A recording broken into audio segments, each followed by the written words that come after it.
आज के इस वीडियो में हम लोग क्लास 10th का गोधूली भाग 2 ठीक है, जिसका हिंदी हम लोग करने वाले हैं। चैप्टर का नाम है नाखून क्यों बढ़ते हैं। ओके, आपको चैप्टर का नाम पता होना चाहिए। चैप्टर नंबर 4 हम लोग ऑब्जेक्टिव कंप्लीट करें, जिसका नाम है नाखून क्यों बढ़ते हैं, जिनके लेखक है हजारी प्रसाद द्विवेदी। ठीक है, इसका हम लोग टोटल मिलाकर हम लोग 45 क्वेश्चन इस वीडियो में हम लोग कवर करने वाले हैं। ओके, अगर आप लोग वीडियो को शुरू से अंत तक देख लेते हैं तो इस चैप्टर से आने वाले जितने भी ऑब्जेक्टिव रहेंगे एग्जाम से रिलेटेड आपको कंप्लीट हो जाएंगे, आपसे इससे चैप्टर से नहीं छूटेगा। ओके, और देखिए बहुत सारा वीडियो आपको हम बता चुके हैं, जिसको अगर आप लोग नहीं देखें तो जाकर देख लीजिए। लिंक आपको डिस्क्रिप्शन में मिल जाएगा। ठीक है, पीडीएफ से जुड़ने के लिए वहाँ पर टेलीग्राम का भी लिंक हम दे चुके हैं, व्हाट्सएप का भी दे चुके हैं, आप लोग वहाँ जाकर आप लोग जुड़ सकते हैं। ओके, चलिए हम लोग बढ़ते हैं क्वेश्चन नंबर सीधे 1 नंबर की ओर। देखिए क्या कह रहा है 1 नंबर में। कह रहा है 1 नंबर, देखिए कह रहा है किस देश के लोग बड़े बड़े नख पसंद करते थे। बताइए किस देश के लोग बड़े बड़े नख पसंद करते थे। आपको कम से कम 3 से 4 सेकंड का समय देंगे। ठीक है, इतना देरी में आपको सोच लेना कि आंसर क्या होगा। अगर आप लोग मन में सोचते हैं या तो जानते हैं तो आप लोग कमेंट बॉक्स में जरूर बताइएगा कि इसका आंसर ये होगा। ठीक है, देखिए कह रहा है कि किस देश को लोग बड़े बड़े नख पसंद करते थे। बताइए किस देश को लोग पसंद करते थे। तो ये जो करते थे गौड़ देश के करते थे। कौन से देश के? गौड़ देश का। ऑप्शन नंबर हो जाएगा D is the right answer. Okay, question number 2 देखिए क्या कह रहा है। कह रहा है कि अनाम दास का पोथा उपन्यास किस लेखक की कृति है। बताइए अनाम दास का पोथा उपन्यास किस लेखक की कृति है, इसका आंसर बताइए। तो इसका जो होगा अनाम दास का जो पोथा है किस लेखक की कृति है, तो हजारी प्रसाद द्विवेदी की कृति है। Okay, option number A is the right answer. Okay, question number देखिए 3 क्या कह रहा है। कह रहा हजारी प्रसाद द्विवेदी ने निर्लज अपराधी किसे कहा है। बताइए हजारी प्रसाद द्विवेदी ने निर्लज अपराधी किसे कहा, इसका आंसर बताइए जल्दी जल्दी क्या होगा। तो हजारी प्रसाद द्विवेदी ने निर्लज अपराधी किसे कहा है, तो नाखून को कहा है। किसको कहा है, तो नाखून को, इसलिए हो जाएगा option number D is the right answer. Okay, याद करते चलिएगा। बढ़ते हैं क्वेश्चन नंबर हम लोग 4 नंबर की ओर। ध्यान से देखिएगा, इसका आंसर आपको याद हो जाएगा। ठीक है ना। 4 नंबर में कह रहा है कि पुराने का मोह सब समय वांछनीय ही नहीं होता है। यह पंक्ति किस शीर्षक पाठ की है। बताइए पुराने का मोह सब समय वांछनीय ही नहीं होता, यह पंक्ति किस शीर्षक पाठ की है, इसका आंसर बताइए 4 का क्या होगा। तो ये जो पंक्ति लिया गया ऊपर वाला जो देख रहे हैं यहाँ से लेकर यहाँ तक, यह नाखून क्यों बढ़ते हैं, इस शीर्षक पाठ से लिया गया। Okay, option number A is the right answer हो जाएगा। क्वेश्चन नंबर 5 में कह रहा है कि द्विवेदी जी ने किसने पूछा था कि नाखून क्यों बढ़ते हैं। बताइए द्विवेदी जी से किसने पूछा था कि नाखून क्यों बढ़ते हैं, इसका आंसर बताइए 5 का क्या होगा। तो इसके जो पूछा था तो इसके लड़के ने पूछा था। किसने पूछा था? लड़के ने। Option number A is the right answer. Okay, याद कर लीजिएगा। क्वेश्चन नंबर 6 नंबर में कह रहा है कि किसने कहा था कि सब पुराने अच्छे ही नहीं होते, सब नए खराब ही नहीं होते, इसका आंसर बताइए। किसने बोला था? किसने कहा था कि सब पुराने अच्छे ही नहीं होते, सब नए खराब ही नहीं होते हैं, इसका बताइए क्या होगा आंसर 6 नंबर का। तो यह जो बोले थे यह हजारी प्रसाद द्विवेदी ने बोले थे। किसने बोले थे? हजारी प्रसाद द्विवेदी हो जाएगा। ओके, याद कर लीजिएगा। क्वेश्चन नंबर बढ़ते हैं 7 नंबर की ओर। देखिए 7 नंबर में क्या कह रहा है। 7 नंबर में कह रहा है कि नाखून क्यों बढ़ते हैं, पाठ में बूढ़े ने सबसे बड़ी चीज किसे माना है। बताइए नाखून क्यों बढ़ते हैं, पाठ में बूढ़े ने सबसे बड़ी चीज किसे माना है, इसका आंसर बताइए 7 का क्या होगा। तो ये किसको माना है, ये जो बूढ़ा जो माना है सबसे किसको माना है, तो प्रेम को माना है। किसे माना है? तो प्रेम को। देखिए फिर से रिपीट करें, कह रहा नाखून क्यों बढ़ते हैं, पाठ में बूढ़े ने सबसे बड़ी चीज किसे माना है, तो सबसे बड़ी चीज किसे माना है, तो प्रेम को माना। Option number A is the right answer. Question number 8 में कह रहा है कि लेखक के अनुसार मनुष्य के नाखून किसके दिवंत प्रतीक है। बताइए किसके दिवंत प्रतीक है, इसका आंसर बताइए 8 का क्या होगा। देखिए क्वेश्चन नंबर कह रहा है लेखक के अनुसार मनुष्य के नाखून किसके दिवंत प्रतीक है, इसका आंसर आप लोगों को बताना था। यह जो है पांचवी वृत्ति के, किसके हैं, तो पांचवी वृत्ति के। Option number A C is the right answer. Okay, याद कर लीजिएगा पांचवी वृत्ति के। क्वेश्चन नंबर 9 में कह रहा है नाखून क्यों बढ़ते हैं से गद्य की कौन सी विधा है। बताइए नाखून क्यों बढ़ते हैं से गद्य की कौन सी विधा है, इसका आंसर आप लोगों को बताना है। तो यह जो है ललित निबंध है। कौन सा है, तो ललित निबंध है। Option number C is the right, D is the right answer. Okay, याद रखिएगा। चलिए, नाखून क्यों बढ़ते हैं, यह कौन सी विधा है, तो ललित निबंध है। ओके, याद कर लीजिएगा। क्वेश्चन नंबर देखिए 10, कह रहा हजारी प्रसाद द्विवेदी द्वारा रचित पाठ है। बताइए, हजारी प्रसाद द्विवेदी द्वारा रचित पाठ है कौन सा है, तो हजारी प्रसाद द्विवेदी द्वारा रचित पाठ कौन सा है, तो नाखून क्यों बढ़ते हैं। ठीक है, इनके द्वारा रचित है हजारी प्रसाद द्विवेदी के द्वारा। ओके, बढ़ते हैं क्वेश्चन नंबर हम लोग 11 नंबर की ओर। देखिए 11 नंबर में क्या कह रहा है, 11 नंबर में कह रहा है कि सब पुराने अच्छे नहीं होते हैं, सब नए खराब नहीं होते, यह उक्ति है। बताइए, यह जो पंक्ति है कहाँ से लिया गया है, सब पुराने अच्छे नहीं होते, सब नए खराब नहीं होते, यह उक्ति है। बताइए किनका यह युक्ति है, तो यह जो है हजारी प्रसाद द्विवेदी जी का है। किनका है, तो हजारी प्रसाद द्विवेदी जी की। ओके, ऑप्शन नंबर हो जाएगा सीधा राइट आंसर। क्वेश्चन नंबर 12 कह रहा है कि पुराने का मोह सब समय वांछनीय ही नहीं होता है, किस लेखक की पंक्ति है। देखिए जितना भी है यहाँ पर आपको पता लग रहा होगा कि 2018 में कंपार्टमेंटल में लिखा हुआ है, पूछा गया है, और 2018 के एनुअल परीक्षा में। ओके, वार्षिक और कंपार्टमेंटल जो भी पूछा गया, जो भी वर्ष पूछा गया, सारा वहाँ पर लिखा हुआ है, आप लोग देख सकते हैं। इसलिए आपको जरूर प्रीवियस ईयर का आपको रीडिंग करना है। कह रहा है क्वेश्चन नंबर 12 में कि पुराने का मोह सब समय वांछनीय ही नहीं होता है, किस लेखक की पंक्ति है, तो यह जो हजारी प्रसाद द्विवेदी जी का है। किनका है, हजारी प्रसाद द्विवेदी जी का। ओके, ऑप्शन नंबर सी इधर राइट आंसर। क्वेश्चन नंबर 12 में कह रहा है कि हजारी प्रसाद द्विवेदी का जन्म हुआ। बताइए हजारी प्रसाद द्विवेदी का जन्म कब हुआ, इनका आंसर बताइए। तो हजारी प्रसाद द्विवेदी का जो जन्म हुआ था 1907 ईस्वी को हुआ था। कब हुआ था, 1907 को हुआ था। ऑप्शन नंबर ए इधर राइट आंसर। ओके, याद कर लीजिएगा। क्वेश्चन नंबर बढ़ते हैं हम लोग 14 नंबर की ओर। देखिए 14 में क्या कह रहा है, 14 में कह रहा है कि सहजात वृत्तियां किसे कहते हैं। बताइए सहजात वृत्तियां किसे कहते हैं, इसका आंसर आप लोगों को बताना है। तो सहजात वृत्तियां कहते हैं हम लोग अनजान स्मृतियों को। किसे कहते हैं, तो अनजान स्मृतियों को। ओके, ऑप्शन नंबर बी इधर राइट आंसर हो जाएगा। ओके, याद कर लीजिएगा कि सहजात वृत्तियां किसे कहते हैं, तो अनजान स्मृतियों को। ओके, बढ़ते हैं क्वेश्चन नंबर हम लोग। क्वेश्चन नंबर 15 में देखिए क्या कह रहा है कि कौन नाखून को जिलाए जा रहा है। बताइए कौन नाखून को जिलाए जा रहा है, इसका आंसर बताइए आप लोग जल्दी जल्दी। तो कौन कर रहा है, तो यह जो प्रकृति कर रहा है। कौन कर रहा है, प्रकृति। ऑप्शन नंबर सी इधर राइट आंसर। क्वेश्चन नंबर 16 में कह रहा है कि कौन मनुष्य का आदर्श नहीं बन सकती है। बताइए कौन मनुष्य का आदर्श नहीं बन सकती, इसका आंसर बताइए आप लोग जल्दी जल्दी। कौन नहीं बन सकती, तो यह जो हो जाएगा बंदरियां नहीं बन सकती। कौन नहीं बन सकती, बंदरियां नहीं। ओके, ऑप्शन नंबर हो जाएगा be the right answer. Question number 17 में कह रहा है कि सिथक का अर्थ होता है। बताइए सिथक का अर्थ क्या होता है, इसका आंसर बताइए जल्दी जल्दी। तो सिथक का अर्थ मोम होता है। क्या होता है, मोम होता है। Option number D is the right answer. Question number 18 में कह रहा है कि अनाम दास का पोथा साहित्य की किस विधा की रचना है। बताइए अनाम दास का पोथा साहित्य की किस विधा की रचना है, इसका आंसर आप लोगों को बताना है।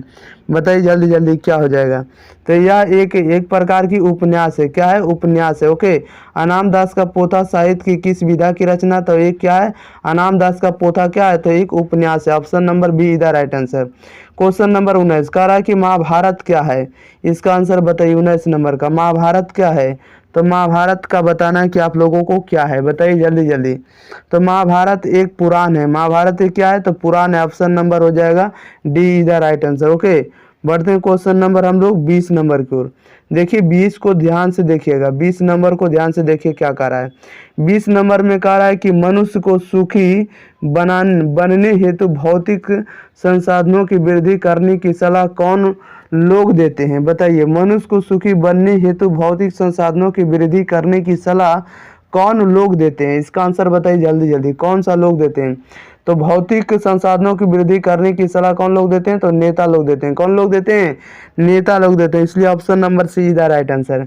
क्वेश्चन नंबर 21 में कह रहा है कि नाखून क्यों बढ़ते हैं, निबंध में निबंधकार का कौन सा दृष्टिकोण प्रकट होता है। बताइए नाखून क्यों बढ़ते हैं, निबंध में निबंधकार का कौन सा दृष्टिकोण प्रकट होता है, इसका आंसर बताइए आप लोग जल्दी जल्दी। तो कौन सा प्रकट होता है, तो मानववादी प्रकट होता है। कौन सा होता है, मानववादी। इसलिए ऑप्शन नंबर हो जाएगा be the right answer. Question number 22 में कह रहा है कि हजारी प्रसाद द्विवेदी, आचार्य हजारी प्रसाद द्विवेदी ने साहित्य की किस विधा में लेखन नहीं किया है? बताइए। आचार्य हजारी प्रसाद द्विवेदी ने साहित्य की किस विधा में लेखन नहीं किया है? इसका आंसर आप लोगों को बताना है। बताइए कौन सी में नहीं किया है? तो लेखन किस विधा में नहीं किया? तो कहानी में नहीं किया। ओके, ऑप्शन नंबर हो जाएगा C is the right answer. Okay, question number 23 में देखिए क्या कह रहा है। कह रहा है कि हिंदी साहित्य का आदिकाल की रचनाकार है। बताइए। हिंदी साहित्य के आदिकाल के रचनाकार हैं। इसका आंसर बताइए जल्दी जल्दी कौन है? तो हिंदी साहित्य का आदिकाल के जो रचनाकाल हैं वो जो है आचार्य हजारी प्रसाद द्विवेदी जी हैं। कौन है? आचार्य हजारी प्रसाद द्विवेदी जी। ऑप्शन नंबर हो जाएगा B is the right answer. Okay, बढ़ते हैं क्वेश्चन नंबर हम लोग 24 नंबर की ओर। 24 को देखिए, ध्यान से देखिएगा। 24 में कह रहा है कि कामसूत्र किसकी रचना है? बताइए कामसूत्र किसकी रचना? 24 नंबर देख रहे हैं, कामसूत्र किसकी रचना है? इसका आंसर बताइए आप लोग जल्दी जल्दी। कामसूत्र किसकी रचना है? तो कामसूत्र आप लोग पढ़े होंगे कि यह जो है वात्स्यायन की है। किसकी है? वात्स्यायन का। ऑप्शन नंबर क्या हो जाएगा? See the right answer. Question number 25 में कह रहा है कि नाखून क्यों बढ़ते हैं के निबंधकार कौन है? बताइए नाखून क्यों बढ़ते हैं के निबंधकार कौन है? 25 नंबर का बताइए। नाखून क्यों बढ़ते हैं के निबंधकार कौन है? तो हजारी प्रसाद द्विवेदी है। कौन है? Hazari Prasad Dwivedi. Option number D is the right answer. Okay, question number 26 में कह रहा है कि नख किसका प्रतीक है? बताइए नख जो है, नख नहीं नाखून, नख किसका प्रतीक है? इसका आंसर बताइए जल्दी जल्दी। तो नख जो है पशुता का प्रतीक है। ओके, ऑप्शन नंबर क्या हो जाएगा? B is the right answer. नख किसका प्रतीक है? तो पशुता का। Option number B is the right answer हो जाएगा। क्वेश्चन नंबर बढ़ते हैं हम लोग 27 की ओर। 27 नंबर में कह रहा है कि पृथ्वी राज रासो किनका संपादन है? बताइए पृथ्वी राज रासो किनका संपादन है? 27 नंबर का आप लोगों को आंसर बताना है। पृथ्वी राज रासो किनका संपादन है? तो हजारी प्रसाद द्विवेदी का। Okay, option number A is the right answer. याद रखिए लीजिएगा कि पृथ्वी राज रासो किनका संपादन है? तो यह जो हजारी प्रसाद द्विवेदी जी का। Okay, option number A is the right answer. Question और बढ़ते हम लोग 28 नंबर की ओर। 28 को गौर से देखिएगा क्या कह रहा है। 28 में कह रहा है कि अशोक के फूल किनकी रचना है? बताइए अशोक के फूल जो है किनकी रचना है? बताइए इनका आंसर जल्दी जल्दी। अशोक के फूल किनकी रचना है? 28 नंबर का बताइए। अशोक के फूल जो है सुमित्रा नंदन पंत की रचना। किनकी है? तो सुमित्रा नंदन पंत का। Okay, option number B is the right answer. Question number 29 में कह रहा है इनमें कौन सी रचना निबंध संग्रह है? बताइए इनमें कौन सी रचना निबंध संग्रह है? इसका आंसर बताइए जल्दी जल्दी। इसका आंसर क्या हो जाएगा? तो कौन सा निबंध संग्रह है? तो ये ऑप्शन नंबर बी हो जाएगा, प्राचीन भारत के कलात्मक विनोद से। Okay, option number be the right answer हो जाएगा। कहता है इनमें कौन सी रचना निबंध संग्रह है? तो प्राचीन भारत के कलात्मक विनोद से। Okay, option number be the right answer. Question number 30 में कह रहा है कि द्विवेदी जी को आलोक पर्व पर कौन सा पुरस्कार मिला? बताइए द्विवेदी जी को आलोक पर्व पर कौन सा पुरस्कार मिला? 30 नंबर का आप लोगों को आंसर बताना है। बताइए तो द्विवेदी जी को जो आलोक पर्व पर कौन सा पुरस्कार मिला? तो साहित्य अकादमी पुरस्कार मिला। Okay, option number D is the right answer. साहित्य अकादमी पुरस्कार। याद रखिएगा कि द्विवेदी जी को साहित्य अकादमी पुरस्कार आलोक पर्व पर मिला था। ओके, क्वेश्चन नंबर 31 देखिए क्या कह रहा है। कह रहा है कि कालिदास की लालित्य योजना किनकी रचना है? बताइए कालिदास की लालित्य योजना किनकी रचना है? 31 नंबर का आप लोगों को आंसर बताना है। किनकी रचना है? तो कालिदास की लालित्य योजना जो है ये हजारी प्रसाद द्विवेदी जी का। ओके, ऑप्शन नंबर हो जाएगा सी द राइट आंसर। याद रख लीजिएगा। क्वेश्चन में बढ़ते हैं हम लोग 32 नंबर की ओर। देखिए 32 में क्या कह रहा है। 32 को देखिए कह रहा है कि मनुष्य को नाखून की जरूरत कब थी? बताइए मनुष्य को नाखून की जरूरत कब थी? इसका आंसर बताइए जल्दी जल्दी। मनुष्य की नाखून की जरूरत कब थी? तो जंगली जीवन के लिए था। कब था? तो जंगली जीवन के लिए। Okay, option number A is the right answer. Question number 33 में कह रहा है कि असुरों के पास नहीं थे। बताइए असुरों के पास नहीं थे, क्या नहीं थे? इसका आंसर बताइए जल्दी जल्दी। असुर का मतलब राक्षस होता है, यानी राक्षसों के पास क्या नहीं थे? इसका आंसर बताइए 33 नंबर का। असुरों के पास नहीं थे तो क्या नहीं थे? तो लोहे के अस्त्र नहीं थे। Okay, option number D is the right answer. Okay, question और बढ़ते हम लोग 34 नंबर की ओर। कह रहा है नाखून क्यों बढ़ते हैं? निबंध में लेखक ने किस बूढ़े का जिक्र किया है? बताइए नाखून क्यों बढ़ते हैं? निबंध में लेखक ने किस बूढ़े का जिक्र किया है? कौन सा बूढ़ा है उनका जिक्र किया? बताइए 34 नंबर का आप लोगों को आंसर बताना है। तो नाखून क्यों बढ़ते हैं निबंध में लेखक ने किस बूढ़े का जिक्र किया है? तो महात्मा गांधी। कौन है? तो महात्मा गांधी का। ओके, ऑप्शन नंबर हो जाएगा see the right answer. Question number 35 में कह रहा है कि नखधर मनुष्य किस पर भरोसा करके आगे की ओर चल पड़ा? बताइए, नखधर मनुष्य किस पर भरोसा करके आगे की ओर चल पड़ा? 35 नंबर का आप लोगों को आंसर आना चाहिए। बताइए किस पर? तो एटम बम पर भरोसा करके आगे बढ़ चला। ओके, ऑप्शन नंबर क्या हो जाएगा? D is the right answer. Okay, याद रख लीजिएगा। क्वेश्चन हम लोग बढ़ते हैं 36 नंबर को। कितने वर्ष पहले भारत का वासी नाखूनों को जम के संवारता था? 36 नंबर का आप लोगों को आंसर बताना है। बताइए क्या हो जाएगा? तो ये जो थे कितने वर्ष पहले करता था, सवार के रखता था नहीं बचा के? तो 2 वर्ष पहले। ओके, 2000 वर्ष पहले का। ओके, ऑप्शन नंबर क्या हो जाएगा? B is the right answer. 2000 वर्ष पहले का आदमी नखों को बचा कर रखता था। ओके, क्वेश्चन नंबर 37 में कह रहा है कि द्विवेदी जी ने निर्लज अपराधी किसे कहा है? बताइए, द्विवेदी जी ने निर्लज अपराधी किसे कहा? इसका आंसर आप लोगों को बताना है। बताइए क्या हो जाएगा? तो द्विवेदी जी ने निर्लज अपराधी किसे कहा है? तो नाखून को कहा। किसे कहा है? तो नाखून को। इसलिए option number A is the right answer. Question number 38 में कह रहा है कि हजारी प्रसाद द्विवेदी का जन्म कहाँ हुआ? बताइए, हजारी प्रसाद द्विवेदी का जन्म कहाँ हुआ? इसका आंसर बताना जल्दी जल्दी। हजारी प्रसाद द्विवेदी का जन्म कहाँ हुआ? तो इनका जन्म कहाँ हुआ? बताइए, इनका जो जन्म हुआ था यूपी में हुआ था। कहाँ हुआ था? यूपी में, बलिया में हुआ था। ओके, यूपी के बलिया में। इसलिए ऑप्शन नंबर हो जाएगा C is the right answer. Okay, Hazari Prasad Dwivedi का जन्म कहाँ हुआ? तो बलिया के उत्तर प्रदेश में। ओके, बलिया कहाँ पड़ता है? उत्तर प्रदेश में। ओके, बढ़ते हैं क्वेश्चन नंबर हम लोग 39 नंबर को। देखिए 39 नंबर में क्या कह रहा है? 39 नंबर में कह रहा है कि कौन छोटे नखों को पसंद करते थे? बताइए, कौन छोटे नखों को पसंद करते थे? इसका आंसर बताना है आप लोगों को जल्दी जल्दी। कौन छोटे नखों को पसंद करते थे? तो ये जो थे करते थे दाक्षिणात्य। Okay, option number A is the right answer हो जाएगा। दाक्षिणात्य हो जाएगा। Okay, option number A is the right answer. 40 में कह रहा है कि देवताओं का राजा में किन्हें संबोधित किया जाता है? बताइए, देवताओं का राजा से किन्हें संबोधित किया जाता है, यानी किसे बुलाया जाता है या पुकारा जाता है? 40 नंबर का बताना है। बताइए, तो देवताओं का राजा किन्हें संबोधित किया जाता है? तो इंद्र को। आप लोग जानते होंगे कि देवताओं का राजा कौन है? इंद्र है। Option number see the right answer हो जाएगा। क्वेश्चन नंबर 41 में कह रहा है कि नाखून क्यों बढ़ते निबंध नई पीढ़ी में कैसा प्रभाव जगाता है? बताइए, नाखून क्यों बढ़ते निबंध नई पीढ़ी में कैसा प्रभाव जगाता है? 41 नंबर का बताना है। बताइए क्या होगा? तो ये जो है सांस्कृतिक आत्मगौरव को दर्शाता है। ओके, इसको जगाता है सांस्कृतिक आत्मगौरव को। नाखून क्यों बढ़ते निबंध नई पीढ़ी में कैसा प्रभाव जगाता है? तो सांस्कृतिक आत्मगौरव को बढ़ा जगाता है या बढ़ाता है। याद रखिएगा। क्वेश्चन नंबर हम लोग बढ़ते हैं 42 नंबर के। ओके, 42 नंबर में देखिए क्या कह रहा है। 42 नंबर में कह रहा है कि कौन सी रचना हजारी प्रसाद द्विवेदी की नहीं है? बताइए, कौन सी रचना हजारी प्रसाद द्विवेदी की नहीं है? इसका आंसर बताना जल्दी जल्दी। तो कौन सी नहीं है? तो हम लोग जानते हैं कि माटी की मूर्ति इनकी रचना नहीं है। ओके, याद रखिएगा। कौन सी रचना हजारी प्रसाद द्विवेदी की नहीं है? तो माटी की मूर्ति इनकी रचना नहीं है। हजारी प्रसाद द्विवेदी की रचना नहीं है। ओके, अब बाकी तीनों आपको याद रखना है कि अशोक के फूल हजारी प्रसाद द्विवेदी की रचना है, वान भट्ट की आत्मकथा हजारी प्रसाद द्विवेदी की रचना है, और हिंदी साहित्य का आदिकाल हजारी प्रसाद द्विवेदी की रचना। ये तीनों को आप लोगों को याद रखना है। अशोक के फूल, वान भट्ट की आत्मकथा, हिंदी साहित्य का आदिकाल, किनका है? हजारी प्रसाद द्विवेदी का। ओके, क्वेश्चन नंबर हम लोग बढ़ते हैं 43 नंबर की ओर। कह रहा हजारी प्रसाद द्विवेदी की मृत्यु कब और कहाँ हुई? बताइए, हजारी प्रसाद द्विवेदी की मृत्यु कब और कहाँ हुई? इसका आंसर बताना है 43 नंबर का। तो हजारी प्रसाद द्विवेदी की मृत्यु कब और कहाँ हुई? तो इनका जो मृत्यु हुआ 1979 ईस्वी को, 1979 ईस्वी को, और दिल्ली में हुआ। कहाँ हुआ? दिल्ली में। हजारी प्रसाद द्विवेदी की मृत्यु कब और कहाँ हुई?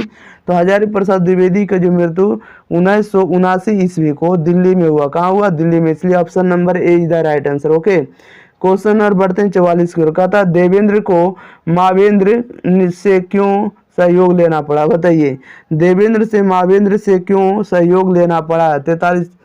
44 नंबर का आंसर बताना है। देवेंद्र को मावेंद्र से क्यों सहयोग लेना पड़ा? 44 नंबर का आप लोगों को आंसर बताना है। बताइए क्या होगा?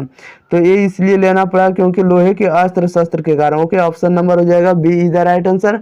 लोहे के अस्त्र शस्त्र के कारण देवेंद्र को मावेंद्र से क्या करना पड़ा? तो सहयोग लेना पड़ा। ओके, बढ़ते हैं क्वेश्चन नंबर हम लोग 45 नंबर को। देखिए 45 में क्या है, लास्ट क्वेश्चन है, इसको बताना है। देखिए 45 कह रहा है कि गौतम ने कहा था कि मनुष्य की मनुष्यता है। बताइए, गौतम ने कहा था, यानी महात्मा बुद्ध जिसको कह रहे हैं, गौतम ने कहा था कि मनुष्य की मनुष्यता है। इसका आंसर बताइए जल्दी जल्दी क्या होगा।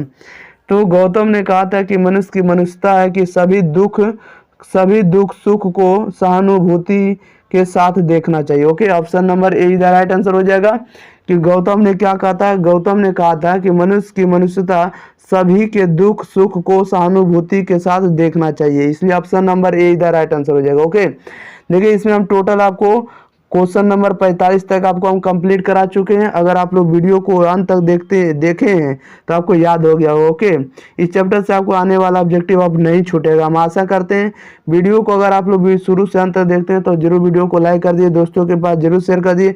हमारे वीडियो आपको कैसे लगते हैं कमेंट बॉक्स में जरूर बताना है। ओके, तो thank you all of you student, मिलते हैं अगले वीडियो में।